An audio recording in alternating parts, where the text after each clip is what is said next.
आज मैट्रिक पिलामानन पई बहुत बड़ खुशीर दिन सब प्रतीक्षार अंत घटी आज फाइनाली आपणकर मैट्रिक रिजल्ट आसवाक जाऊँच। आनुष्ठानिक भावे आपणकर डेट मध्य डिक्लेयर सरी। आनुष्ठानिक भावे बोर्ड तरफ आपको टाइम दि जाइए केतबले आपणकर रिजल्ट आसो। आसतु आमे जानिबा आपणकर रिजल्ट केबे आसीबो, केउ दुईटी वेबसाइट रे आपणकर रिजल्ट देखि पारिबे। देखंतु पिला माने आज आपणकर जेहेतु रिजल्ट आसुची आपण टिके टेंशन भितर थिबे। सब वर्ष आपणकर 11 रु 12 भितर आपणकर रिजल्ट को पब्लिक करा जाए। आज बा एथर आपणकर बहुत डिले करा जायछि से टाइम टाको। आनुष्ठानिक भाव जो डेट और टाइम घोषणा कर जायछि टाइम आपन को डिले कर जायछि। 11टा 12 रे रिजल्ट आसे, किंतु एथर आपण मानकर रिजल्ट आसीबो अपराह्न 4टा रे। आपणकर बोर्ड ऑफिस रे 4टा डिक्लेयर करा जिवो।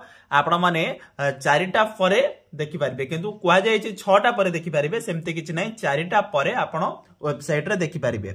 बीएससी ओडिशा वेबसाइट रे आपण देखि पारिबे, indiaresults.com साइट रे देखि पारिबे। बीएससी ओडिशा साइट रे आपण को देखिबा को हेले आपण को रोल नंबर मारिक देखिबा को पड़िबो, किंतु indiaresults.com साइट रे आपणकर कोनोसी रोल नंबर आवश्यकता नै, केवल नाम ही मारिक देखि पारिबे। रोल नंबर देखि पारिबे।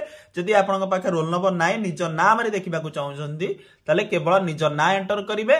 आपणक स्टेट चॉइस करिके आपणक बापांक ना चॉइस करिके आपण रिजल्ट देखि पारिबे। आपणक निजर रिजल्ट देखिया सह आपणक सांग मानक रिजल्ट मध्य देखि पारिबे। ओरेडी होंतु नै, अपेक्षा करंतु। आपण एते दिन अपेक्षा करिसंती, आज आपणकर अपेक्षार फल आसीबाकू जाउछि।